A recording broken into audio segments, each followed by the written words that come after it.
الشيطان الرجيم. بسم الله الرحمن الرحيم.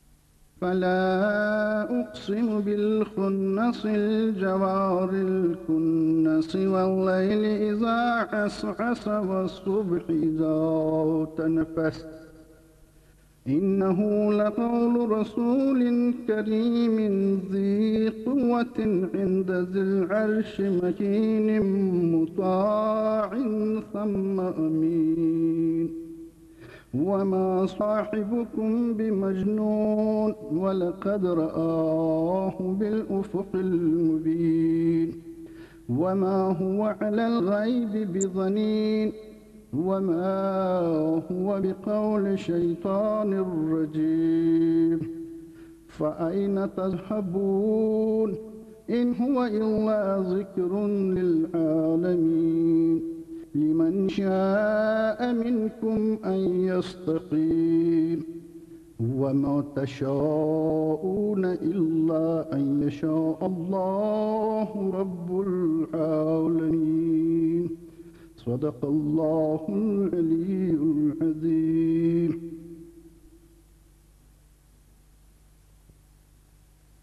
اللہ کے نام سے جو بڑا مہربان اور نہایت رحم والا ہے.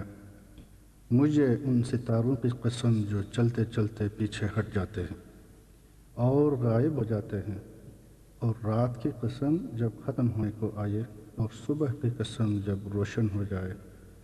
بے شک یہ قرآن ایک معزز و استادہ کی زبان کا پیغام ہے جو بڑا قوی عرش کے مالک کی بارگاہ میں بلند رتبہ ہے. وہاں سب کا سردار اور امانتدار ہے. تمہارے ساتھی دیوانے نہیں، بے شک انہوں نے آشکارا افق پر انہیں دیکھا ہے، اور وہ غیب کی باتوں کے ظاہر کرنے میں بخیل نہیں، اور نہ تو یہ مردود شیطان کا قول ہے. لوگو پھر تم کدھر چلے جا رہے ہو؟ یہ تو سارے جہاں کے لوگوں کے لیے بس نصیحت ہے، مگر اسی کے لیے جو تم میں سے سیدھی راہ چلے، اور تم کچھ چاہتے ہی نہیں مگر وہی جو سارے جہانوں کا پالنے والا پروردگار چاہتا ہے. صدق اللہ العظیم. عن عائشة أم المؤمنين قالت: ما رأيت أحدا أشبه صمتا ودلا وحديا برسول الله في قيامها وقعودها من فاطمة بنت رسول الله صلى الله عليه وآله وسلم. قالت: وكانت إذا دخلت على رسول الله قام إليها فقبلها وأجلسها في مجلسه. وكان النبي صلى الله عليه وآله وسلم إذا دخل عليها قامت من مجلسها فقبلت وأجلسته في مجلسها.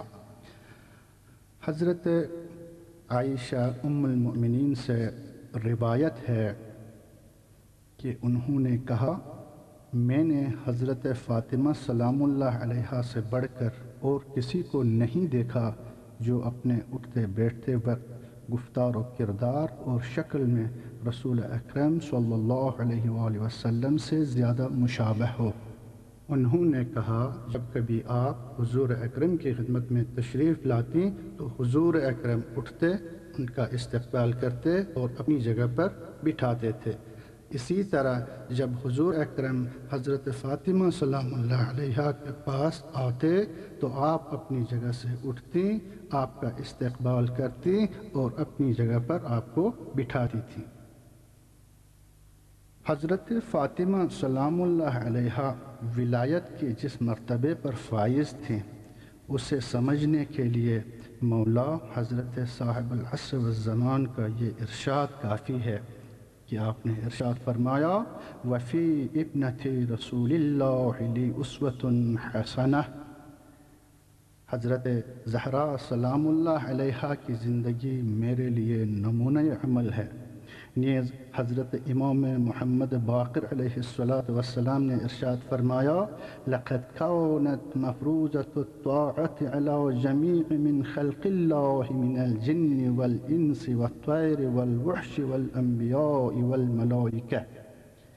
نیز حضرت امام حسن عسکری علیہ السلام نے جناب زہرا سلام اللہ علیہا کے عظمت مقام کو واضح کرنے کے لیے یوں ارشاد فرمایا نحن حجت اللہ علی الخلق و فاطمۃ حجت علینا، یعنی ہم اللہ کی مخلوق پر حجت ہیں اور ہم پر ام الائمہ حضرت فاطمہ سلام اللہ علیہا خدا کی طرف سے حجت ہیں۔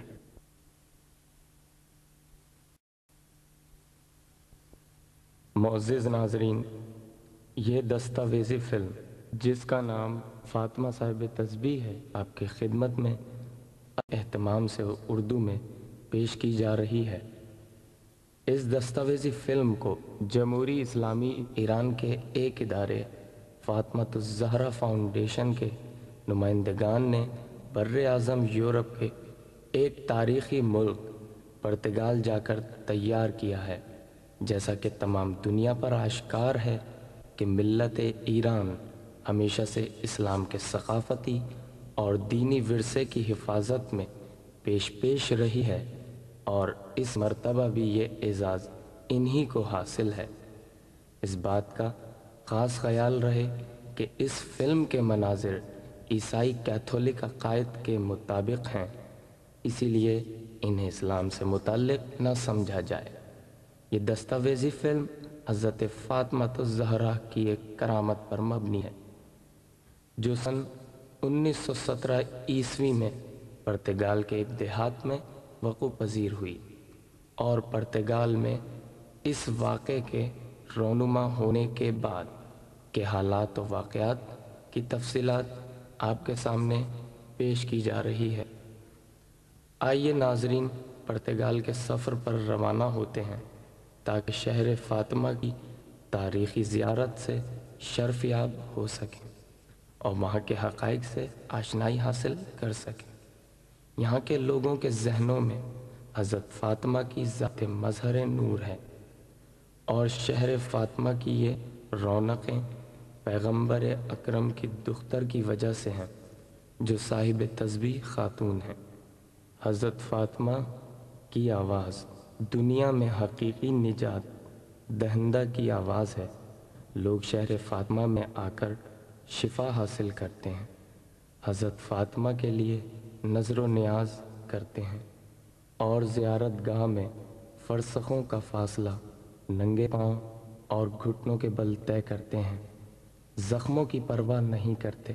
کوئی ایسا فرد نہیں جو شہر فاطمہ میں آ کر معنویت سے خالی رہے، اور کوئی شخص ایسا نہیں جو اپنے خیالات کی پاکیزگی اور شفائے امراض کو دوسرے شہروں میں منتقل نہ کرتا ہو اور اپنے سال کو جناب فاطمہ کی یاد میں نہ گزارتا ہو۔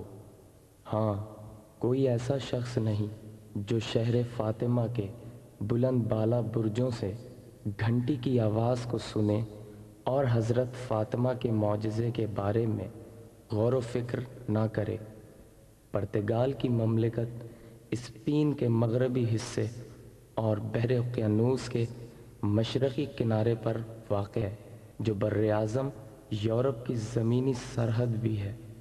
مسلمانوں کی 500 سالہ فاتحانہ حکومت کے اختتام کے بعد جو 11ویں صدی کے اواخر کا دور ہے، مسجدوں کے بلند مینار کلیساؤں کے برجوں میں تبدیل ہو چکے ہیں۔ اس کے باوجود سن 1917 سے حضرت پیغمبر اکرم کی دختر نیک اختر کا نام نامی فاطمہ پرتگال میں ایک کلیسا کے بلند ترین برج پر جگمگا رہا ہے۔ اگرچہ فاتح مسلمانوں نے سن 710